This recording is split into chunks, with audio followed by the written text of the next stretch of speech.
खबरों के लिए सब्सक्राइब करिए हमारे YouTube चैनल को और चैनल से अपडेट रहने के लिए बेल आइकन को प्रेस करना ना भूलें।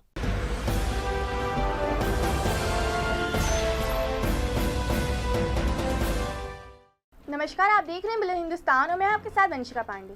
कोरोना महामारी की दूसरी लहर के बाद छत्तीसगढ़ सरकार द्वारा टीकाकरण के फैसले पर पूर्व वित्त आयोग के अध्यक्ष और स्वाभिमान पार्टी के पूर्व राष्ट्रीय अध्यक्ष वीरेंद्र पांडे ने क्या सवाल खड़े किए हैं, आइए देखते हैं। 1 मई से केंद्र सरकार ने 18 से 44 साल वालों के टीकाकरण की अनुमति दे दी है। ये बात अलग है कि उन्होंने टीका खरीदने का और लगाने का निर्णय सरकार के ऊपर छोड़ दिया, राज्य सरकार के ऊपर छोड़ दिया। और राज्य सरकार ने जिस प्रकार के यहाँ फैसले किए उस समय से एक कहावत याद आ गई। वो मध्य प्रदेश के मालवा में एक कहावत है कि माँ ने खसम किया बुरा किया और करके छोड़ दिया और बुरा किया। छत्तीसगढ़ सरकार का, भूपेश का फैसला भी इसी किस्म का है।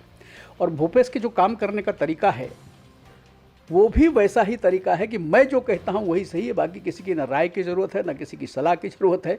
अब महामारी के दौरान 2 ऐसे मामले आए कि एक तो जब विपक्षी दलों के साथ बैठे, विशेषज्ञों के साथ बैठे तो स्वास्थ्य मंत्री को नहीं बुलाया।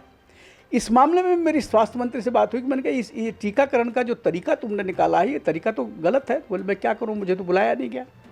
अब देखिए, ये टीकाकरण में इन्होंने आरक्षण कहना चाहिए, प्राथमिकताएं अलग अलग कर दी। उन्होंने कहा सबसे पहले टीकाकरण में अंत्योदय वाले को लगेगा, उसके बाद BPL वाले को लगेगा, उसके बाद APL वाले को लगेगा। टीका आपके पास कम है। उसी 1 तारीख की दोपहर में इनके पास 1,30,040 टीके आए। अब कोरोना महामारी से लड़ना है तो आपके पास और कोई उपाय नहीं है। ये दुनिया भर के अध्ययन से सिद्ध हो चुका है। दूसरी लहर इसमें ब्रिटेन में इतनी ज़बरदस्त आई, उसको उन्होंने आज रोक लिया। रोका का एक ही कारण है, कोई लॉकडाउन नहीं, कुछ नहीं। किंग्स कॉलेज ने वहाँ पर एक अध्ययन किया कि लॉकडाउन तो था लेकिन लॉकडाउन का प्रभाव नहीं पड़ा, बल्कि तेज टीकाकरण का प्रभाव पड़ा। उन्होंने 43% आबादी को अपने टीका लगा दिया। उनके आज संक्रमण दर 97% कम हो गई है और मृत्यु दर भी 1% के आसपास आ गई है।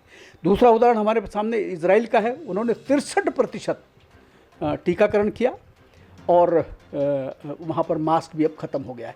हमारे यहाँ क्या किया तुमने? जब ये बात की तुमने कि हम पहले इसको करेंगे, विरोध शुरू हुआ कि अंत्योदय वालों को करने से कैसे काम चलेगा, तो कोर्ट में चले गए। कोर्ट ने इनसे जवाब मांगा तो इन्होंने आनन फानन में फिर उसको टीकाकरण ही रोक दिया। मतलब पहले तो गलत निर्णय किया, उसके बाद और गलत निर्णय किया। लेकिन मैं थोड़ा सा आश्चर्यचकित हूँ न्यायालय के मामले को भी लेकर के। न्यायालय ने कहा कि आपने बंद क्यों कर दिया? आप ऐसा कर सकते थे कि तीनों को 1-1 तिहाई कर दें। मुझे समझ नहीं आया कि हाई कोर्ट ने इस प्रकार का निर्णय क्यों किया। टीकाकरण जितनी तेज गति से होगा वो फिर किसी का हो, उसमें कोई भेद नहीं करना चाहिए। और ये हमने देखा है कि अब जब दोबारा 1 तिहाई का किया तो बीरगांव का एक उदाहरण मेरे सामने है कि जो अंत्योदय वाले केवल 2 टीके लगे, BPL वाले 77 टीके लगे और APL वाले टीके 431 लगे। मतलब 510 टीकों में ये है। और टीका तो आप जितनी जल्दी करके निपटा दें तो 2-3 बातें होती है। तो टीका खराब नहीं होता। पहले केवल अंत्योदय का किया तो तमाम टीके खराब हुए। आज 1 बूंद केरल ने 10 वाले वायल से 12 टीके लगाए, क्योंकि थोड़ा बहुत ज़्यादा रहता है उसमें। इन्होंने बर्बाद किए। दूसरी बात, जो आदमी आपके लगाने वाले होते हैं, हर केंद्र में 3 आदमी बैठते हैं तो उनका समय खराब होता है। वो अगर जल्दी से निपट जाएगा तो आप दूसरे काम में उनको लगा सकते हैं। तो समय भी बर्बाद हो रहा है, लड़ाई भी कमज़ोर हो रही है और आप पैसे भी बर्बाद कर रहे हैं। तो मुझे लगता है कि ये इसमें ख़त्म करना चाहिए और जो आए उसको लगाना चाहिए। तो ये थी बुलंद हिंदुस्तान की एक खास रिपोर्ट। ऐसी खबरों के लिए बने रहिए बुलंद हिंदुस्तान के साथ।